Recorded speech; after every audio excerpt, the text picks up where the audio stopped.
Unfortunately, I'm afraid that for some time this room at Watacom is going to be the only one, since I don't see much interest from the Department of Electrical Engineering to this event. Well, contrary to Professor Stanković, I enjoyed slides. And just let me start.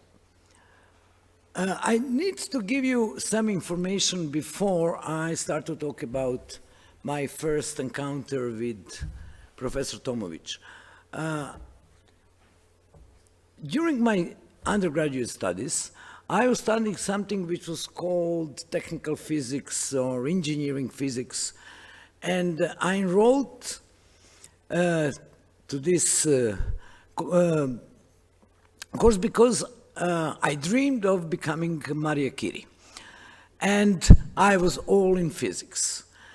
And then towards the end of my study, I got some scholarship to go for 2 months at the University of Reading, and by some, I would say, administrative mistake, I ended up in the lab for computer and control. At that time, I never saw a single computer because we were, the Faculty for Electrical Engineering just bought one and was installing it. So I knew something about computers, but never really had a chance to see one in live. And during these 2 months, somehow I concluded, maybe even before that I concluded, but I confessed to myself that I am never going to be Maria Curie, and maybe that I should try to become something else. So during my stay at the University of Reading, I decided to become a control engineer. Coming back, I had just one course in control, given by Professor Rakic. I didn't know anybody at the Department of Control at our faculty. I managed, with the help of Professor Stanković, to find a mentor at the Institute of Vinča. I got my final thesis, I wrote the thesis, I submitted the thesis. I was not yet professor at that time. Yeah, you were not, but he was a good colleague. You wanted to stress this point. And anyway, I was presenting my thesis with the intention to start to work at Vinča, and one of the members of the committee asked me, okay, congratulations, everything was fine, what you intend to do? And I said, well, I'm probably going to go to Vinča to work. He asked me with whom, I said with whom. He kind of raised his eyebrow, kind of not thinking this is a good idea, and then when you're 22, full of yourself, you're just graduating, I asked him, okay, what would be your suggestion? And he told me, if you were a boy, I would advise you to apply for assistantship at our department. I'm looking for assistant. At that moment, I looked at him and said, okay, I have a good idea, good news for you. You just got an assistant. And he asked me, whom? And I said, myself. And he said, well, I told you I want a boy. I said, well, that's your problem. You're going to be stuck with a girl. I submitted my application. I was a reasonably good student, so I was more or less sure that they would have to accept me. And I went back. It was September. Professor Dragoš Cvetković, a member of this academy, gave me a problem of 8 queens, putting 8 queen on the checkboard by computer algorithm. I was working on this algorithm when one day the phone in computer center of our department rang. The secretary was very excited and told me, look, this is Professor Tomović. He asked you to come to his office. So that was the first time I'm supposed to meet Professor Tomović. I knew naturally who he is. I knew all about Belgrade Hand, and I went to the office. He was there. I came in. He looked at me and told me, well, it seems that we have to accept your application. And boastful as you can be when you're 22, I said, well, it seems so, like it's your problem, I have nothing to do with it.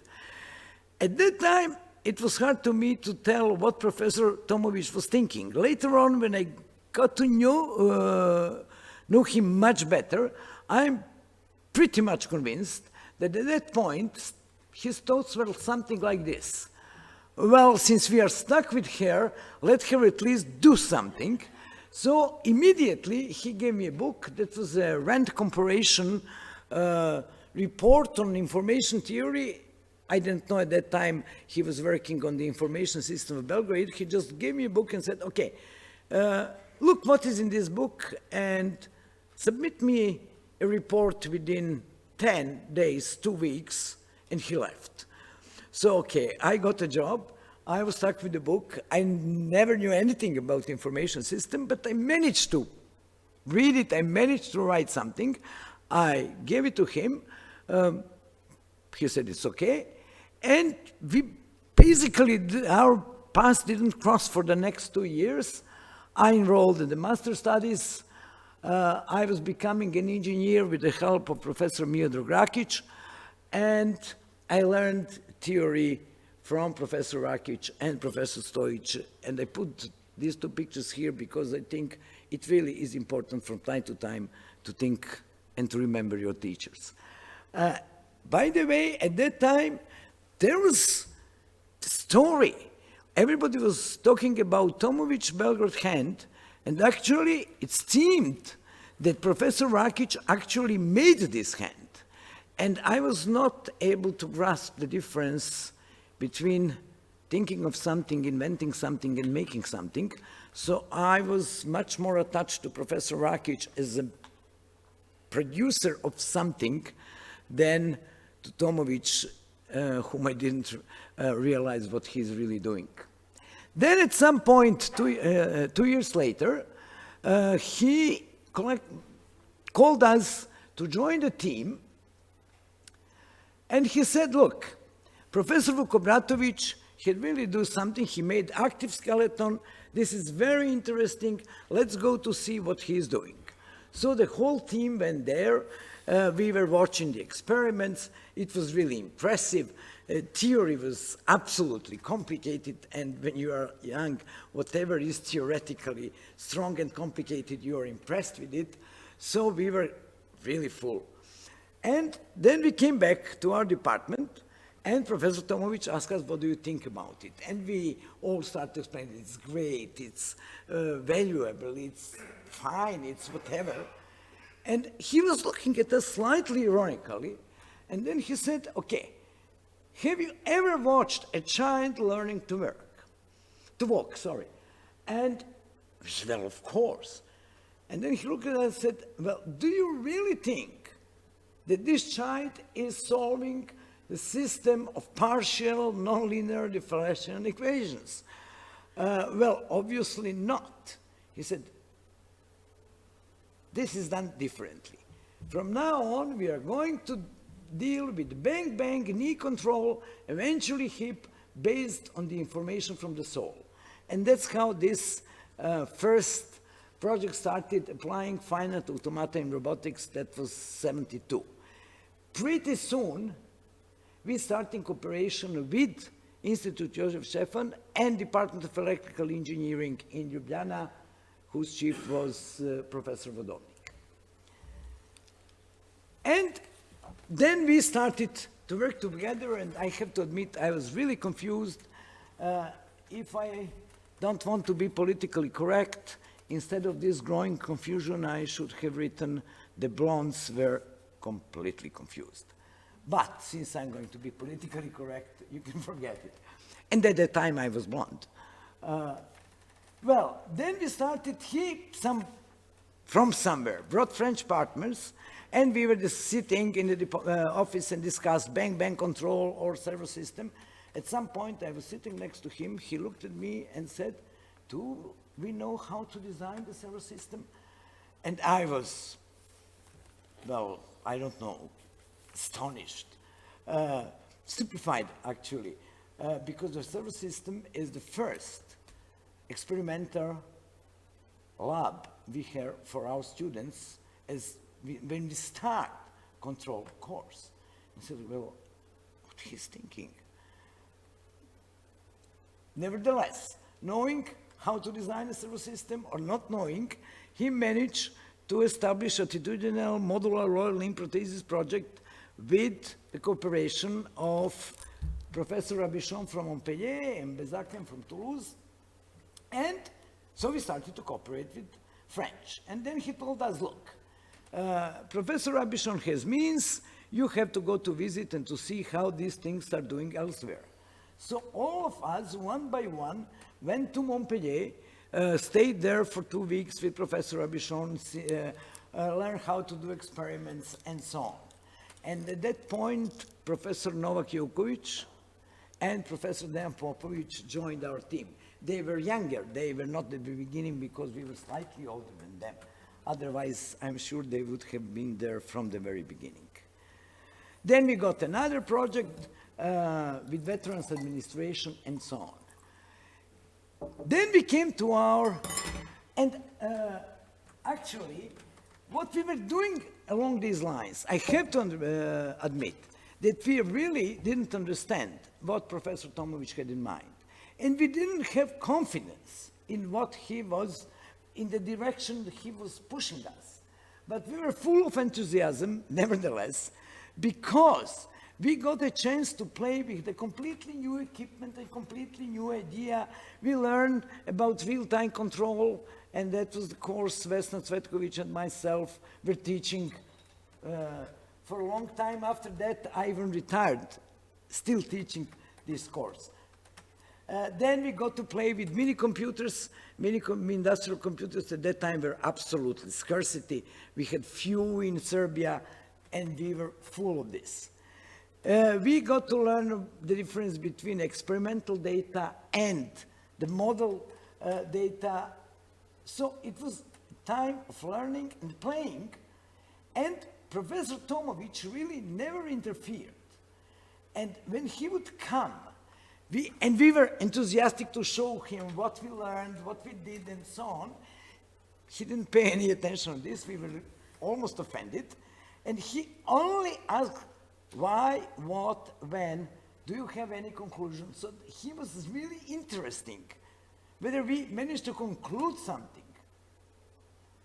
And we were offended. Then he took us to the first international conference in Ljubljana. It was May '74, and there were foreigners, Americans and French.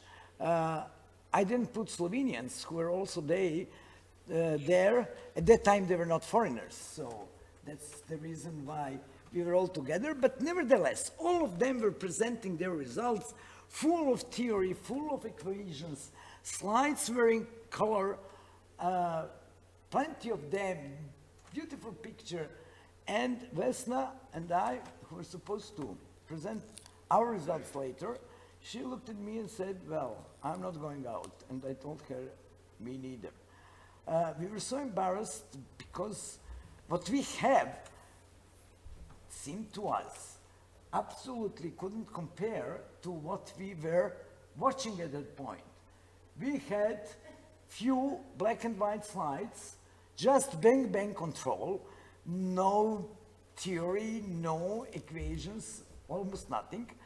But finally, we managed to get out. We were really embarrassed. This is embarrassment I still remember.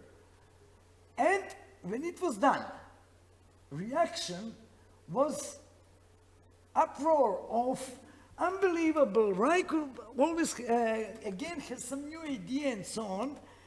We didn't understand what was going on. We were absolutely confused. And Professor Rakic told us, well, you get used to it. That's always with Raiko. And finally, the penny, I would say, started to drop, not really dropped. At some point, I went to École Nationale Supérieure de l'Aéronautique at Toulouse. We were working still at AMOL project. I was in the lab with Professor Benzaken, and the director of that school was Marc Pellegrin, one of the authors of the book Sistema a Servir, and this was the first book I read on automatic control. So I was absolutely impressed to go to the school where the president is Pellegrin. For some reason, I don't know, he decided to visit laboratories at that point. So he came to the lab. He looked at me. We were presented, naturally, Benzaken presented all of us. He asked me, where are you from? I told him I'm from Belgrade. Do you know Professor Tomović? And I said, of course, he's my boss. I'm working on the project with him. And then he looked at me and said, can you join me for lunch? And I said, of course. I was flattered, naturally. I didn't know how much flattered I should be, actually, because he left. And he told me, well, come to the canteen at 1 o'clock or something like that. And then at 12:30, I asked Benzaken, can you help me, where is the canteen? And he told me, look, this guy never invited me for the lunch. You go in the campus and find the canteen yourself. So at that point, I realized that this was really a very important invitation, and I realized that there is some magic in the name of Professor Tomović. And later on, naturally, all the universities in the world I ever had a chance to visit, same question, where are you from? From Belgrade. Do you know Professor Tomović? Yes, of course. And then all the doors are opening for you. That was really, and then I started to realize the difference between knowing facts, knowing theory, being deeply involved in theory, and having intuition and being creative. Actually, there is this Einstein's quote, which I'm mentioning very, very often: the only real valuable thing is intuition. And there is nothing, there is no mysticism in intuition, that's true. The next clue came from Lofty-Zade. The other guy, together with Professor Tomović, whom I didn't understand at the beginning, and I need a lot of time to understand that these two guys, although probably completely different, knew what they were doing. Zade said, the closer one looks at the real problem, its solution is more unclear, and our ability to express relevant facts about the system behavior is diminishing. And that's exactly what Raјka was doing. He never looked at details. That's the reason why Raјka actually conceived the Belgrade hand, but then didn't bother with details. Somebody else was supposed to bother with details. So I understood the whole idea. I was slightly confused that Professor Tomović never mentioned this. And then it took me some time to realize that he thought it's so obvious that there is no need to explicitly state anything or to explain anything. And I have to admit, I kept on learning for a long time after that, but I think that it's working with Professor Tomović rounded my real education. The next thing I would like to mention, it was already mentioned here, but Raјka was really convinced that you have to go outside. If you want to develop yourself professionally, you have to go outside your local environment. And you have to be exposed to different views, opinions, thoughts, and you have to measure yourselves with some measuring stick different from the one existing in your own surroundings. So he combined his, I would say, political influence with his good intention.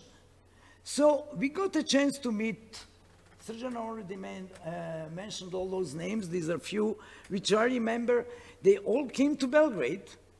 The added value to their coming to Belgrade was a week in Dubrovnik, or sometimes a conference in Dubrovnik. But even if there were no conference, they would spend a week in one of the nicest cities at that time in the country we were living in.